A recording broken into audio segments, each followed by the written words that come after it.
Let's be real. In India, most women are taught how to plan their wedding before they're taught how to plan their finances. We know how to pick a lehenga, how to host 500 guests, how to smile through that shaadi ka pressure, but we don't really know how to protect our own money or how to financially prepare for the marriage, not just the wedding. That is what this video is. A conversation that we were never really a part of, but one that every Indian woman needs to have before she even decides to get married. This is a financial foundation that will help you walk into marriage with confidence, with clarity, and with your own backup plan. Because the "mere dad ya mere husband sambhal lenge" mindset, that was their story. This is ours. So, habit number 1, create a pre-marriage financial checklist. Creating financial checklist should absolutely be a part of your financial foundation. And when you're getting married, this becomes even more important because marriage changes everything. From your living expenses and financial responsibilities to your goals and decision-making structure. A pre-marriage financial checklist basically helps you walk into this new phase with a lot of clarity, with a lot of confidence, and with control over your finances. This is basically like setting up your financial foundation before committing to a long-term partnership. It prepares you to discuss money openly with your partner, to understand how you both view finances, and to avoid future misunderstandings.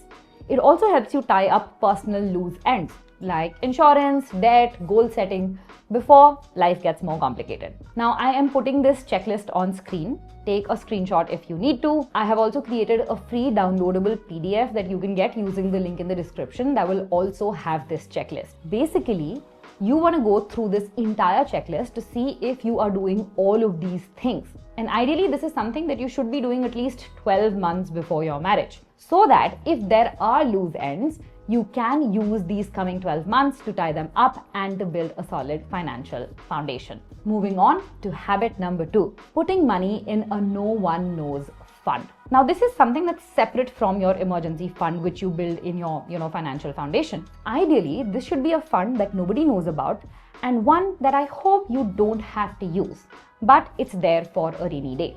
If, for instance, a marriage doesn't end up working out, or if you need to get out of a toxic situation and you need money for that, this is the fund that will help you stay afloat. And before you start feeling guilty for keeping it a secret, you need to understand that your safety and your mental peace are way more important than guilt. And khuda na khasta, you're ever in a situation like this fund is going to be your financial seatbelt. You have to remember that you should hope for the best, but you should plan for the worst. That is smart financial planning. Because for most Indian women, marriage marks a shift in financial dynamics. Whether you're moving cities, maybe you are quitting your job, maybe you're managing joint expenses, your personal income and flexibility is going to be affected. Having this fund, the no one knows fund, ensures that you never have to choose between staying in a bad situation and surviving financially. It gives you agency, it prevents financial dependence, and it supports your self-care. Ideally, you want to put this money in an easy to access liquid mutual fund that is not very market dependent, so that you don't have the chance of too much of a loss on this money. And this money you should be able to take out or use at a short notice. Alongside this, you should also have a private bank account that only you have access to and nobody else knows about. So if and when you need to withdraw these funds, you can use them without the risk of somebody else taking your money or finding out. This brings me to habit number 3, knowing the difference between contribution and ownership.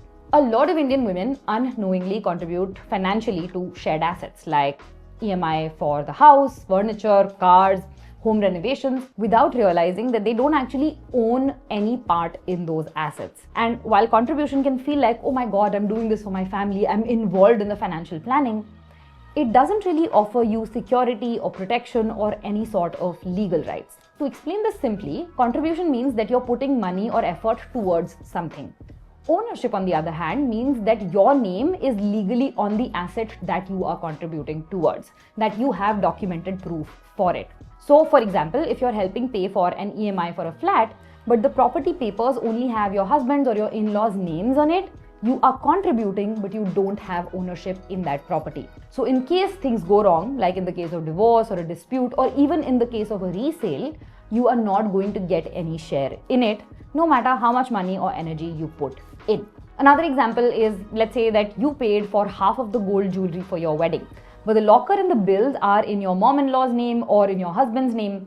Again, you cannot have a legal claim over those things if your name isn't on the documents. Also, if you co-sign a loan with your husband, but you don't get joint ownership of the asset, you're going to be liable for repaying that loan, but you're not going to be legally protected in case you or your husband defaults on the payments. I'm not saying all of this to scare you, but these are very real life scenarios that happen with women every single day. Now, in case you're getting married into a sensible family, they will also take initiative to help you do all of this.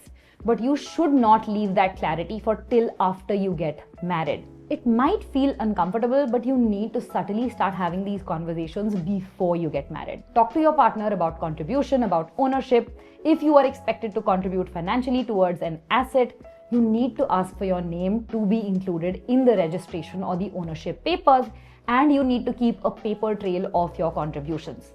Remember that contribution without ownership is basically support without security. It's not about being suspicious, it's about being smart.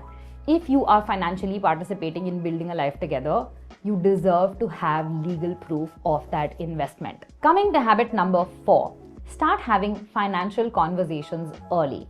Before marriage, most Indian women live in environments where money conversations are either handled by parents or they are completely avoided. You are taught to comply, to adjust, to give, but all of this without questioning. Over time, this conditioning makes it very hard to actually speak about money, to have conversations around money. And this similar behavior then carries on once you get married. That is why as soon as you start earning, you need to start having conversations around money within your house. Talk about earning, talk about investments, talk about your contribution to the household, and learn where to set boundaries, where you can't give in or where you can't contribute. Now, this is a very new thing for Indians, but it is very, very important. The more you have these conversations, the easier and more normal it becomes. Still, if you're having difficulty, start with these few things. Set a limit on how much you can contribute at home, especially if you are saving or investing towards independence. Openly talk about how much you can realistically contribute. It will be uncomfortable in the beginning, but it will get easier. Speak up if you're expected to fund a sibling or a relative's big purchase without your consent. When you start doing this from the moment that you're earning, by the time you get married, you become very, very comfortable in asserting your financial needs. And you can recognize manipulation or guilt tripping faster and then respond with clarity. You will also come across as somebody who is mature, who is confident enough to handle themselves. And that is a very, very important quality to have. This brings me to habit number 5. Practice financial self-defense. Now, once you're comfortable with having conversations around your finances, you need to start setting financial boundaries. Growing up, women are taught to prioritize relationships and family over vain things like money. And this leads to a lot of financial decisions that are made under emotional pressure. This can lead to long-term consequences like debt, financial dependence, or the loss of assets. This is why you need a plan for financial self-defense, which means building clear, confident boundaries when it comes to your money, especially in emotionally charged situations. You do this so that you can be generous and giving without being exploited or manipulated, and so that you do not jeopardize your financial future because of emotional vulnerability. So, how do you practice financial self-defense? 1. Do not co-sign loans or EMI plans unless you are 100% clear on the terms. You are going to be legally liable even if the relationship ends or the other person defaults. Always ask for documentation, always ask for legal clarity before you sign anything. Just remember that love is not a substitute for legal protection. 2. Practice the 24-hour pause rule. This is for any major financial decision that you might be required to make. So if somebody is pressuring you to commit to money quickly, or they're asking for money saying, "Arey, time nahi hai, jaldi de do," that kind of thing, always sleep on it. Take 24 hours, say that you're not going to respond this quickly, sleep on it, and then get back to them after 24 hours when you are in a less emotionally vulnerable state. 3. Keep all your financial transactions documented. If you are lending or giving money to somebody in the family, write it down. Always do a bank transfer or write a check. Do not give cash, and maintain a record of doing this. Very, very important. Most people who default on payments are family members, and that's not something you want. 4. Say no to unnecessary expenses that come from others, especially if they don't align with how much you're making and with your goals. And as for wedding conversations, have clear pre-marriage conversations around joint finances. Talk about what will be joint versus individual, how will big expenses be shared between the two of you, is there a backup plan in case one of you loses their jobs or falls ill. All of these are very, very important things for you to discuss before you get married, before you even decide that this is the person that you want to marry. Another thing to keep in mind is that you should not over-apologize or over-explain a boundary that you set. Stand your ground even if it feels uncomfortable. You set the precedent for how people treat you. So if you stay firm, people will learn not to push you around. But if you give in, they will learn that it's okay to push you around. Very important. This brings me to habit number 6. Evaluating your future husband and your family's approach to money. Basically, evaluating people's approach to money should ideally be a habit that you've developed ever since you started earning money. But when you are getting married, you are not just building a relationship, you're entering a financial partnership. And that makes it absolutely essential to understand how your partner and his family handle money. A lot of this will happen through observations, when you go out with them, when you're out and about with them and you see how they handle money. But you also need to have conversations. Talk about money, see how they respond. That's very important. You know how in India people match their kundalis before they get married? Lekin this is one of the most important things to match, because if your partner has drastically different spending habits, they have different views on saving and investing, or if they're very secretive about their money, it will affect your life and your future security. If your in-laws expect full financial control or they assume that your income belongs to the household, that can create long-term tension. Most women actually walk into marriage assuming that these things will adjust later. But in reality, unspoken financial expectations are often the biggest source of resentment in Indian households. So, how do you know that you're marrying right? Or if you and your partner align financially? Just seek answers to a few questions. 1. Does your partner have clear financial goals, or is he impulsive with spending? This obviously also means that you need to have clear financial goals and you don't have to be impulsive with your spending. 2. Is he in debt? If yes, is he transparent about how he's managing that debt? 3. Are his parents financially independent, or will they rely on both of you directly or indirectly for their income? And 4. Are there traditional gender expectations like the man handling all the money matters and the woman not getting involved? Again, I am not telling you to fight or to confront people with, an aggressive approach. Start with casual conversations around money. Bring it up during dates or when you're together doing an activity that either one of you has paid for. Once you get comfortable enough, then you talk about your goals, your plans, and so on. This brings me to habit number 7. Get involved in the wedding planning like the CFO, not just the bride. Weddings in India are so emotional, they are elaborate, they are expensive. But for most women, wedding planning is this aesthetic project, right? You pick your outfits, you curate your Pinterest boards, you manage photo shoots. But the actual budgeting and the financial decisions, they're often handled by your parents, mostly your dad. That needs to change, ladies, because your wedding is your first real life opportunity to manage a large scale financial project. And this is so important because when you walk into marriage without understanding what was spent, how decisions were made, or where the money went, it sets a pattern of you being left out of financial conversations later in life. Plus, being involved from the very start shows both families that you are financially aware and that you are grounded, not just emotionally invested. But how exactly do you get involved?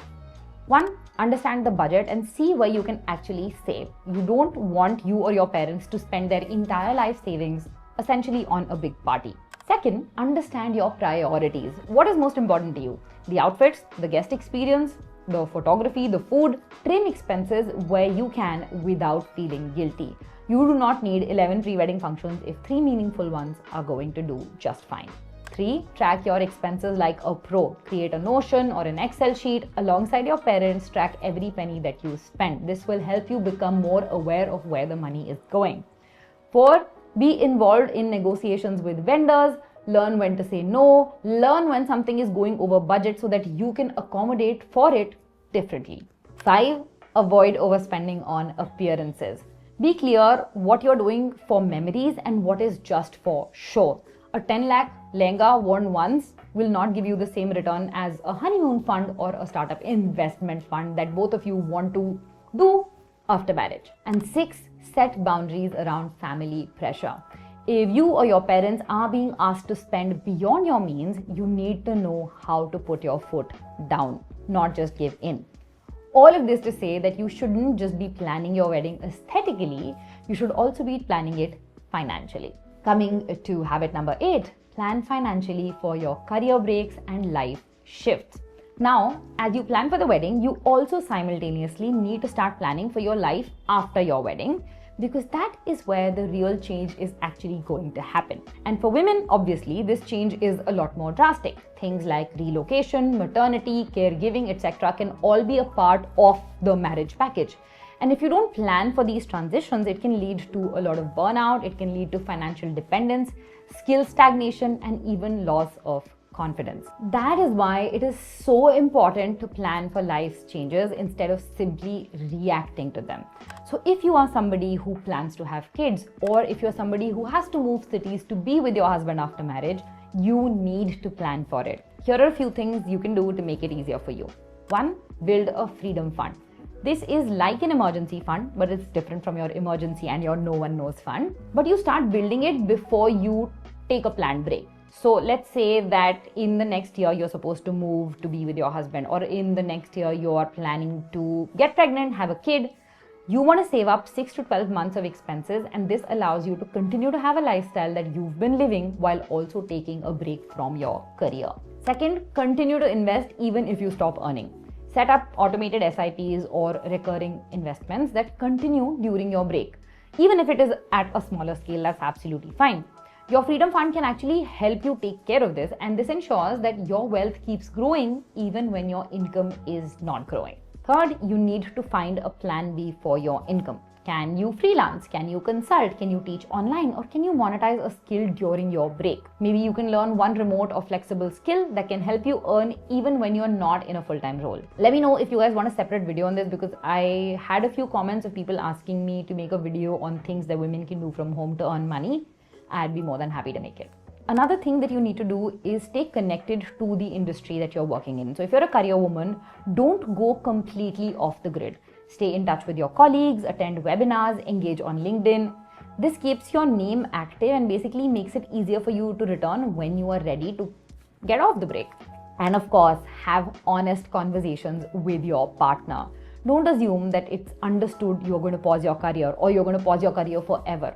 Talk about what happens when you take a break. How will you guys split expenses? Will you be expected to restart very soon? What if you want to start something of your own? A lot of women lose years of income because of poorly planned breaks. As a result, they are either never able to go back to working, or it takes them a lot of effort to rebuild from scratch.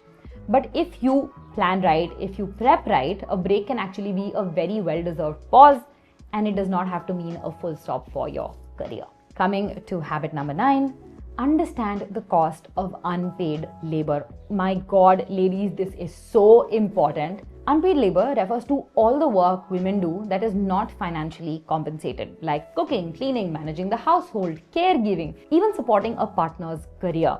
In most Indian households, this labor is very expected, it's very normalized, and it's very, very invisible. If you've seen the movie Mrs., you will understand that. But just because this work is not paid, that does not mean that it does not have real economic value. A lot of studies have shown that if women were paid for their household contributions, the economy would see billions in added value. Yet, most women receive no financial protection or recognition for the work that they do. So if you are planning to become a stay-at-home wife or mom by choice or by expectation, you need to make sure you understand your value and you protect it financially. Because you're not just giving up a career or a salary, you are losing out on years of wealth creation, promotions, savings, retirement benefits, and professional identity. Over years, this compounds into major loss of financial power. So you need to make sure that you set up financial safeguards for yourself in case this is a reality that you're going to be living in. Discuss spousal support or support from your spouse, financial safety nets, contributions to long-term savings, have your name on jointly owned assets, and continue investing in your own name. Talk about joint ownership of assets like homes, cars, investments. Unpaid labor is not just what women do. It is valuable, it is exhausting, it is strategic work that has real economic value. So you need to talk about it and you need to stop treating it as invisible. You can be a full-time homemaker and still demand financial respect and inclusion in household decisions. It's very important. And this brings me to habit number 10. Define your financial vision beyond your marriage. Weddings in India are a milestone, right? Very few people are encouraged to dream beyond it. क्या करोगे बड़े होके काम करोगे फिर शादी कर लोगे, right? As a result, many women plan extensively. They plan for their wedding, but they don't plan financially for their life after the wedding. But the truth is that wedding day, it's just one event. Your real life actually starts after that. Your real life is the actual event, honestly. That is why it is so important to define a personal financial vision that goes beyond your wedding and even beyond your relationship. It means talking about what kind of life you want to afford on your own terms. What are your financial goals that have nothing to do with family or marriage? Where do you want your money to take you in 5, 10, 20 years? So this is what you do. Ask yourself what freedom looks like for you. Is it time? Is it travel? A home in your name? The ability to walk away from a toxic job? Whatever it is, list it down. Second, list 3 financial goals that excite you, that make you feel alive, that are not related to your marriage or your family, by the way. Like maybe you want to save 10 lakh rupees in the next 3 years, or you want to take one international self-funded trip every single year. Then you're going to create a roadmap that basically allows you to reach these financial goals. What financial skills will you need to build to get there? And how are you going to track your progress independently? So even if you have joint finances later, you have to keep one account, one tracker for your personal goals. Ladies, the reason that I made this video is because marriage is a huge institution in this country, and often it is made out to be a woman's entire identity. But this generation of women, our generation of women, we are changing the narrative. And we now know that marriage is just a chapter in our lives. It is not the whole book. I just want to help you guys write the financial story in that book with your name on the cover. I want you to be able to dream big, to plan bigger, and to build a life that is not just about who you love, but about how you want to live. So if you made it till here, I just want to say thank you, because it takes a lot of courage to have these conversations, to sit with these uncomfortable feelings. It's a lot easier to follow the crowd, to trust that things are somehow going to work out, and to let others take the lead. But the fact that you stayed through this entire video tells me that you are choosing to walk into marriage with your eyes open and with your feet firmly planted on the ground. So if this video helped you clear any sort of perspective, share it with every woman that you care about, and go ahead, download the pre-marriage money playbook, which is linked below, because nobody is going to do the work for you except for you. And I'm going to see you guys very, very soon in the next one. Bye.